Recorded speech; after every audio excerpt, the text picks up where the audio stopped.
পারেনি সচিন কোহলি, রোহিত লিখলেন ইতিহাস, দ্বিতীয় ওয়ানডেতে অবিশ্বাস্য রেকর্ড। বন্ধুরা আপনারা যদি দেখতে চান তাহলে ভিডিওটি শেষ অবধি দেখতে হবে, চ্যানেলটিকে সাবস্ক্রাইব করে একটা লাইক দিতে হবে এবং নোটিফিকেশন বেল আইকন দাবাতে হবে। বন্ধু ব্যর্থ হলেও কার্যত অজিতের চামড়া গুটিয়েছেন তিনি।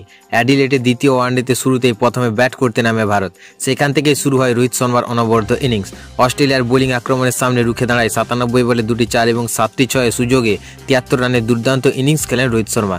যদিও শেষ পর্যন্ত মিচেল স্টার্কের বলে উইকেট হারান তিনি, তবে আউট হলেও দলের জন্য বড় কাজ করে দিয়ে যান রোহিত। আর সেই ইনিংসের দৌলতে গড়ে ফেললে এক বিশাল রেকর্ড। অ্যাডিলেডের মাটিতে রোহিতের এই ঐতিহাসিক কীর্তি। ম্যাচ শুরুর আগে শোনা যাচ্ছিল এই মাঠে রোহিতের ফর্ম একদম ভালো নয়, কিন্তু সেই সব জল্পনা জল ঢেলে দিয়ে নিজেই লিখলেন নতুন অধ্যায়। প্রথম বাউন্ডারি হাঁকাতে আন্তর্জাতিক ওয়ানডেতে ক্রিকেট অস্ট্রেলিয়ার বিরুদ্ধে 1000 রানের মাইলফলক স্পর্শ করলেন তিনি। ভারতীয় ব্যাটসম্যানদের মধ্যে তিনি প্রথম যিনি অস্ট্রেলিয়ার মতো শক্তিশালী দলের বিপক্ষে ওয়ানডেতে 1000 রান পূরণ করেছেন। এই কীর্তি করতে পারেনি সচিন টেন্ডুলকর বা বিরাট কোহলি। তাছাড়া অ্যাডিলেডে রোহিতের আগে সর্বোচ্চ স্কোর ছিল 43 রান। বৃহস্পতিবারের 73 রানের দাপটে ইনিংস খেলে এই রেকর্ড গুঁড়িয়ে দিলেন হিটম্যান। এক কথায় রোহিত শর্মা আবার প্রমাণ করলেন তিনি এখন ভারতীয় ক্রিকেটের ভরসার আরেক নাম।